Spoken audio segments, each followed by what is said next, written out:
Hi, Merry Christmas, Happy Holidays. I am going to show you how to make 9 different types of watercolor trees. So they're all Christmas trees, but they are different styles and techniques. So what I did is made a grid of 9 rectangles, and I also made this triangular tree template. So I want all my trees to be roughly the same size. They're not all going to be perfect triangles at all, but I just have already, before starting, traced the triangle very, very lightly with pencil into each space. So I don't want that pencil to show. I'm going to use an eraser to lighten the lines before actually painting. Okay, so let's talk about materials just for a second. You're going to need some kind of watercolor paint and palette. You can see mine here. The nice thing about watercolor is that it re-wets. Is that a word?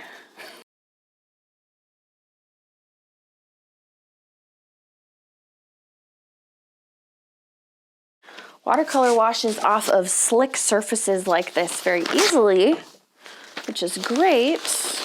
It does not, however, wash out of clothing very easily. So do what I say, not what I do, and don't wear a white shirt for painting in watercolor. You don't have to have this big of a palette. You can have a cheap little tray like this and mix lots of colors from that. I also put a little bit of water in each well already so that those paints are activated and wet and ready to paint with. You need a variety of brushes. I will probably use the smaller round ones the most.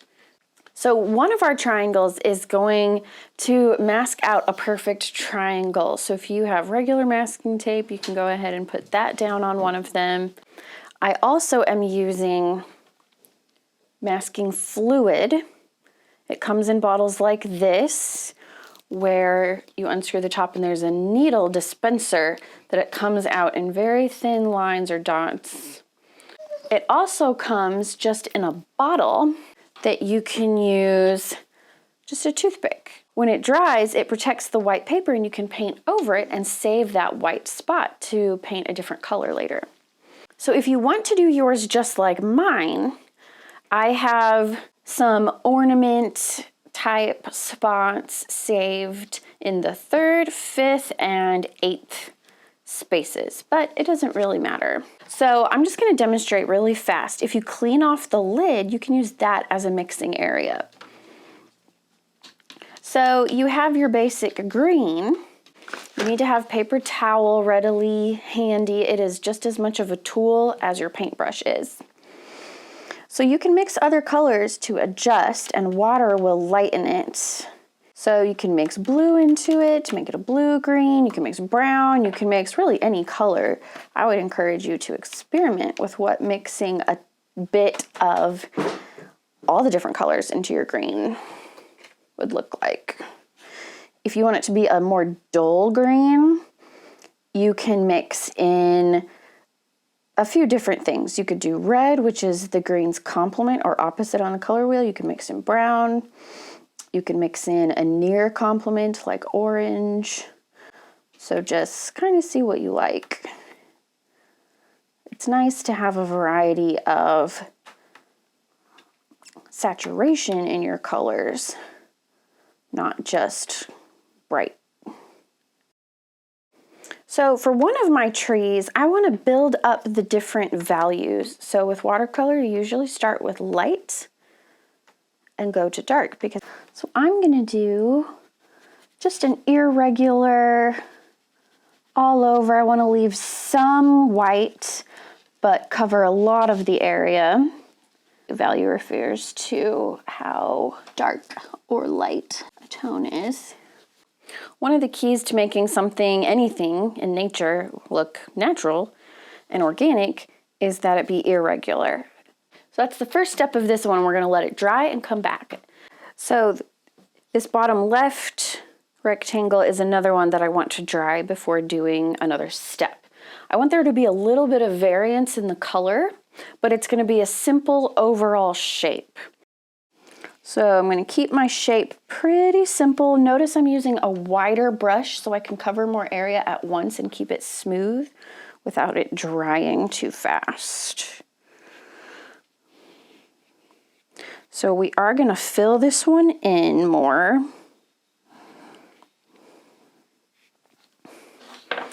And to encourage it to flow and have a little bit of a gradation of the color, I'm actually going to pick up my paper and hold it at an angle and add some more pigment down at the bottom and kind of brush upward horizontally.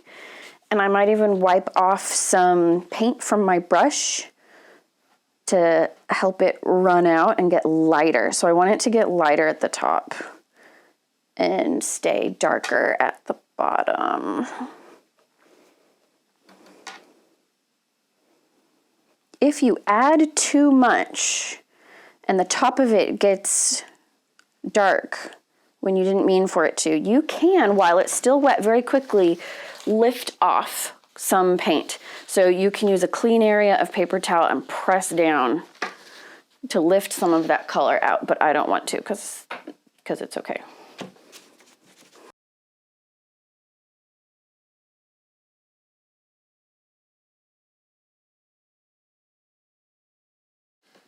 Okay, so we're going to leave that alone and let it dry.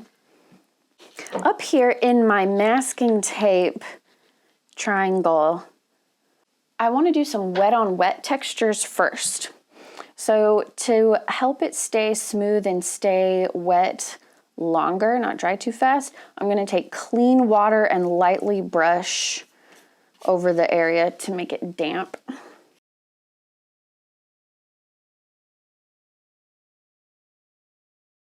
Then switch to a smaller brush, get a green color, and I want to add a few different colors together and let them kind of bleed into each other, but not blend them all together. So we're just gonna kind of touch down some areas of paint. When your paper is wet, it will move. The color will move around. That's one of the most important things to know and keep in mind as you're painting. I want to let some areas be lighter, so I'm not going to try and cover it all up. You can even kind of press on it with paper towel. That can make a kind of crinkly texture. You can use some different colors that are close to green, like yellow. It's called analogous when colors are next to each other on the color wheel. Blue is another analogous color, so that will blend nicely with green and also darken it generally. You can use tissue paper, like wrapping tissue paper, to make this kind of texture also. Okay, I'm going to come back to this first one. The first layer is dry. So what I want to do is make a second value of a similar color green, just a little bit darker than this one. So this is called glazing, where you let it dry in between, instead of wet on wet, where you add colors while it's all still wet. Kind of a medium value now. I'm not going to cover up all of my light. If you want to get really fancy, you can think about a light source. Like if the sun is coming from the top right, that means there would be more highlights and lighter tints. So that's enough for my medium. Okay, for the next one, I want a very clean round brush. So this is simple swirls. For simple swirls, you want to mix a good amount of one color of paint. You're not going to switch colors, and load your brush up. All right, so this time you're going to make nice, gentle kind of swirls back and forth. You might want to practice this on a different paper to get clean lines. Typically, if you tilt your paintbrush in the direction of the line, like the direction you're pulling, that will make a cleaner line than if it's sideways. Like if you tip it perpendicular and then pull this way, it's gonna make a rough line.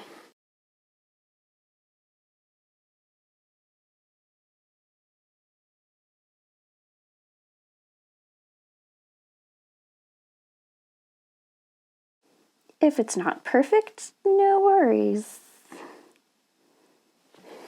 If it starts to get rough looking, that means you're running out of paint and you need to reload your brush.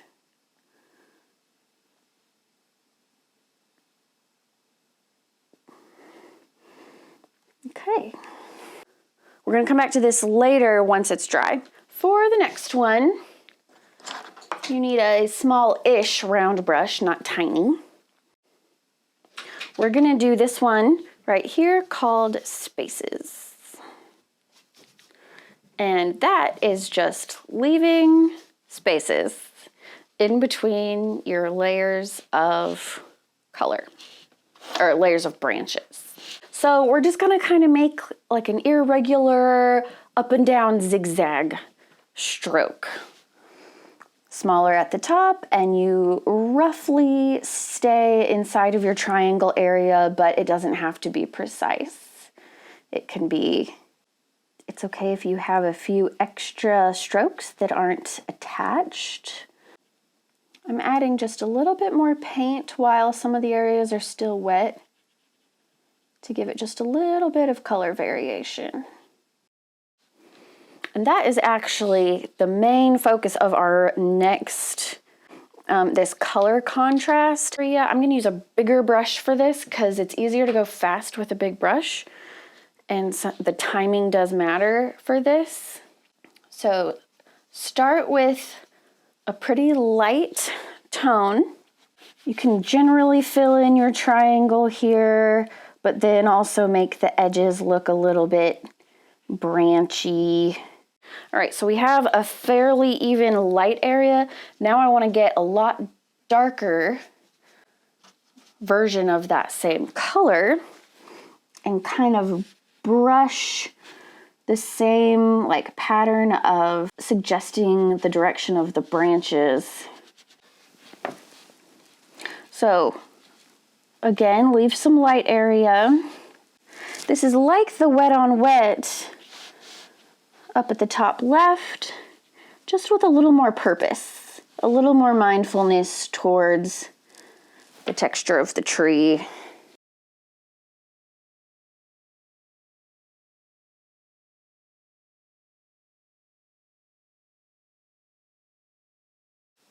Next, this horizontal stroke tree.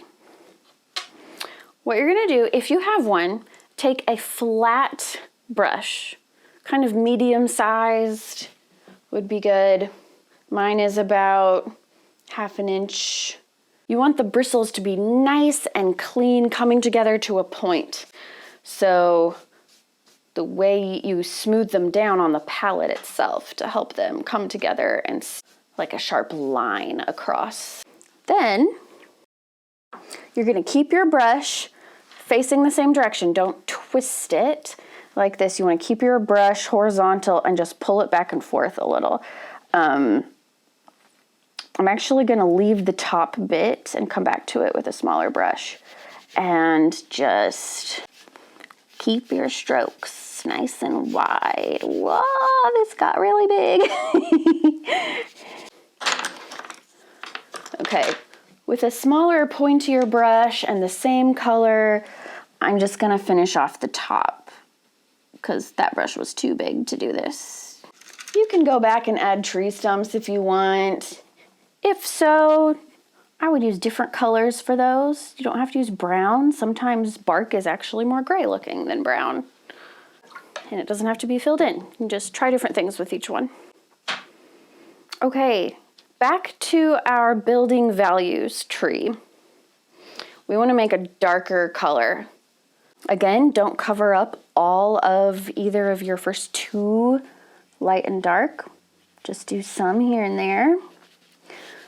So we are keeping this a little more liney. kind of choppy. I'm keeping the left side and the bottom a little darker to suggest a light source. You sort of can cluster the strokes.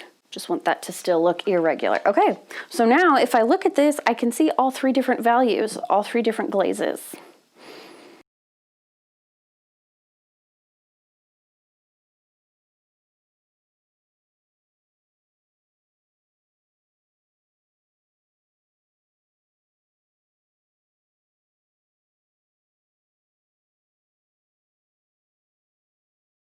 I added another layer up here to my masking tape tree just to give it a different texture. Okay, this one down here is called dry brush, and like the name sounds, you use a dry brush. This is where you don't want to throw away your old janky brushes. You can keep them for doing dry brush textures because they work better than nice clean new brushes. Don't wet it first. Usually you do wet brushes before you start because that protects the bristles, but I'm not gonna do it. And just lightly, you can turn it on its side so you're not pushing as hard. Lightly press it down into some wet paint so it's not saturated.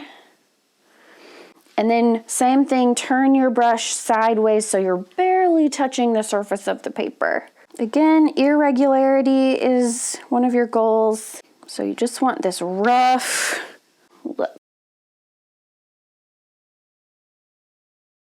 Last one is my abstract tree, and I'm really excited for this.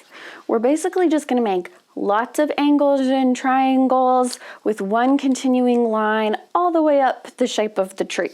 So just get any straight edge. You can use a ruler. I'm gonna use my tree template since it is small and easy to work with.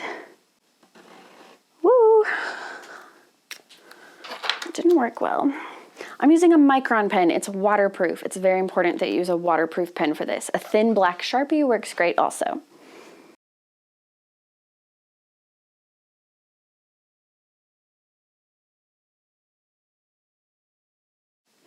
It doesn't really matter how you do this. The only thing is that you keep your lines straight, and generally you want to have some pretty horizontal lines and some angled lines that generally follow that slope of the tree up towards the middle point.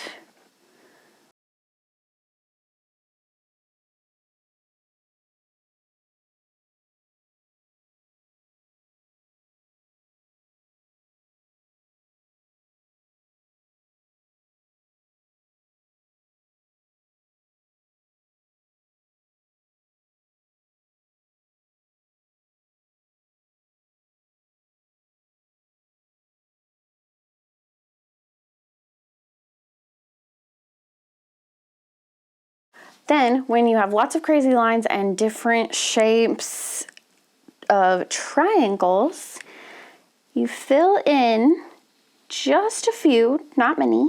Now, less is more here. This is like minimalism. Okay, and the last touch for this one is to make a few happy red ornament dots, and those can just be random. Okay, next we're going to add a little more pen to just a couple of them. So the simple swirls here at the top.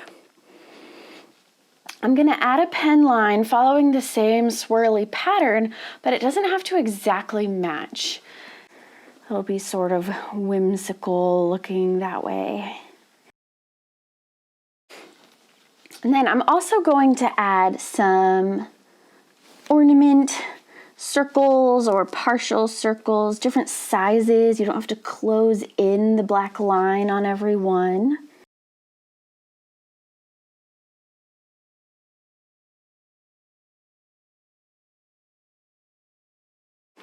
I also want to make a little curly stump and a star. Let's come back to the simple pattern tree. There's any number of patterns you can do. It can be super simple. I think I'm gonna make my tree outline just a little offset from my color. You don't have to do my pattern. You do you. You make yours whatever you want. You can look up line patterns or Zentangle patterns on Pinterest if you want some inspiration.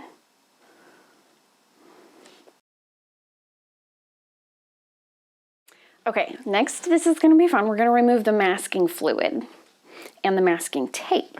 So you rub it back and forth with your finger. Make sure the paint is dry.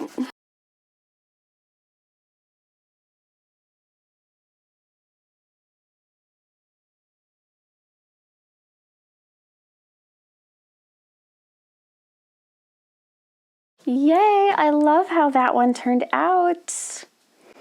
Oh, this is so fun. Okay. All right, so now you just fill in your tree ornaments however you want.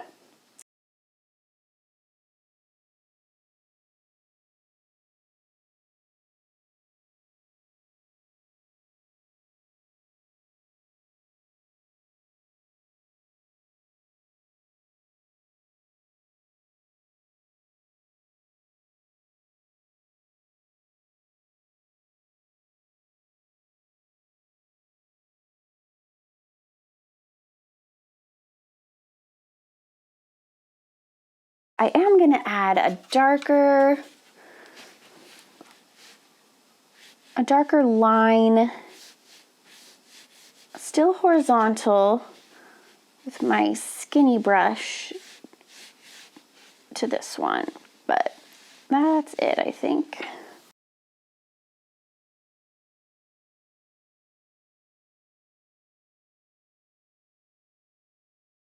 So that's it. Here's your 9 trees. I hope you had fun, and I hope you keep experimenting with your watercolor techniques.